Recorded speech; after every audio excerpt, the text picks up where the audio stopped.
Assalamualaikum warahmatullahi wabarakatuh. Bismillah, innal hamdalillah, la haula wala quwata illa billah, amma ba'd. Faqala Rasulullah sallallahu alaihi wasallam, man salaka tariqan yaltamisu fihi ilman sahala Allahu tariqan ilal jannah. Wa innal malaikata la tad'u ajnihataha ridal li talabil ilmi. Allahumma shalli ala sayyidina Muhammadin tibil qulubi wa dawaiha wa afiyatin abdani wa shifaiha wa nuril absari wa diyaiha wa ala alihi wa sahbihi wa sallam. Sebagai seorang santri, agar berhasil di dalam menuntut ilmu, harus terlebih dahulu memenuhi syarat-syaratnya. Sebagaimana yang sudah disampaikan oleh Al-Imam Abu Basir Ar-Romawi dalam kitab ta'limnya, ada 6 syarat yang harus dipenuhi. Dukain wa hirsin wa istibarin wa bulhatin wa irsyadi ustadi wa tuli zamani. Namun itu syarat yang masuk dalam kategori. Di sisi lain, seorang santri memenuhi syarat melalui dohiriyahnya harus disertai, dipenuhi dengan syarat melalui batiniyahnya, agar apa yang diharapkan dapat tercapai, yaitu mencapai ilmu yang bermanfaat. Lantas, seperti apakah syarat-syarat batiniyah yang harus kita penuhi? Yang pertama, sofiyul qalbi, harus bersih hatinya, bersih dari penyakit-penyakit hati, seperti penyakit iri, dengki, hasud, sombong, dan lain sebagainya. Sebab selama penyakit-penyakit tersebut masih tertanam di dalam hati, sampai kapanpun ilmu tidak akan mau bersarang dalam hati kita. Ilmu tidak akan bisa kita dapatkan. Sebab ilmu yang kita harapkan adalah ilmu yang diridhoi oleh Allah. Di sisi lain, dalam hati kita masih tertanamkan penyakit-penyakit yang tidak dicintai oleh Allah. Dalam hal ini kita perlu belajar dengan Kanjeng Sunan Kalijogo. Di saat beliau ingin belajar, di saat beliau ingin menjadi santrinya Kanjeng Sunan Bonang, terlebih dahulu Kanjeng Sunan Kalijogo diuji kesabarannya dengan menjaga tongkatnya di pinggir sungai seraya menunggu kehadirannya Kanjeng Sunan Bonang. Dirasa cukup, Kanjeng Sunan Bonang menghampiri Kanjeng Sunan Kalijogo. Disitulah awal diangkatnya Kanjeng Sunan Kalijogo menjadi santrinya.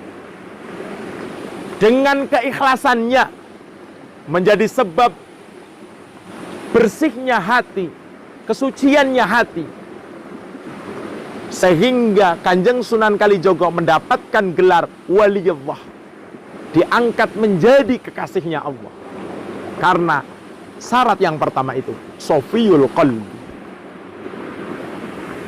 Yang kedua, khilud dati, makanan yang halal. Seorang santri harus mengkonsumsi makanan-makanan yang jelas sumber kehalalannya. Sebab jika seorang santri mengkonsumsi makanan-makanan yang haram, ilmu yang kita harapkan tidak akan bisa kita dapatkan. Karena sesuatu hal yang haram tidak akan mengajak kepada sesuatu hal kebaikan. Oleh karena itu, sebagai seorang santri harus tetap menjaga makanan-makanan yang halal, meskipun makanan tersebut tidak enak dibanding dengan makanan-makanan yang haram. Tak apalah, demi mendapatkan ilmu yang bermanfaat. Itu syarat yang kedua, khilud dati, menjaga makanan-makanan dari sesuatu hal yang menyebabkan kita sulit untuk mendapatkan ilmu. Jauhi makanan yang haram. Yang ketiga, doaul walidaini, doa kedua orang tua. Sebagaimana yang disampaikan oleh Nabi, doa kedua orang tua kepada anaknya sebagaimana doanya para nabi kepada umatnya, dikabul oleh Allah, diijabah oleh Allah. Ini peringatan buat orang tua, pelajaran untuk orang tua yang anaknya sedang menuntut ilmu, sedang menimba ilmu di pondok pesantren. Jangan hanya memfasilitasi anak-anaknya dengan bentuk uang saja, akan tetapi juga harus disertai dengan berdoa kepada Allah, banyak bertirakat, banyak berzikir. Doakan anak-anaknya yang berada di pondok pesantren agar mendapatkan gelar ilmu yang bermanfaat. Itu syarat yang ketiga.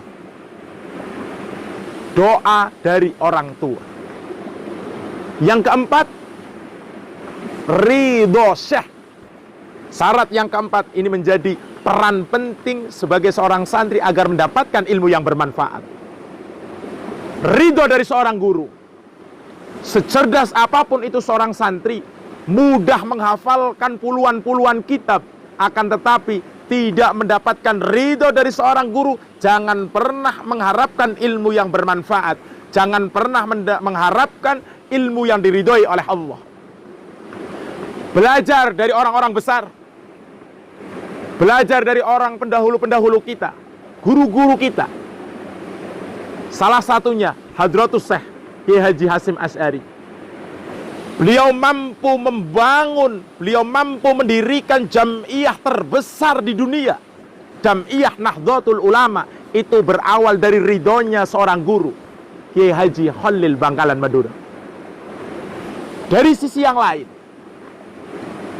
Mbah Kiai Hasyim Asy'ari mampu memberikan pendidikan-pendidikan kepada santri-santrinya, sehingga santrinya menjadi ulama-ulama yang tersebar di seluruh pelosok penjuru Nusantara. Itu berawal dari ridhonya seorang guru. Dari ridho seorang guru, Mbah Hasyim Asy'ari mampu mendapatkan ilmu yang bermanfaat, sehingga masyarakat banyak yang menimba ilmu kepadanya, dan banyak mendapatkan kemanfaatan dari Mbah Kiai Hasyim Asy'ari. Itu syarat yang keempat. Ridho syekh, ridho dari seorang guru.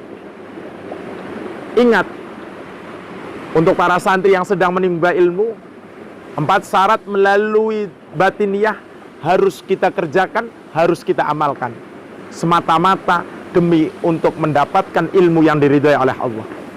Yang pertama, sofiyul qalbi. Yang kedua, khilud dati. Yang ketiga, doaul walidaini. Yang keempat, ridho syekh.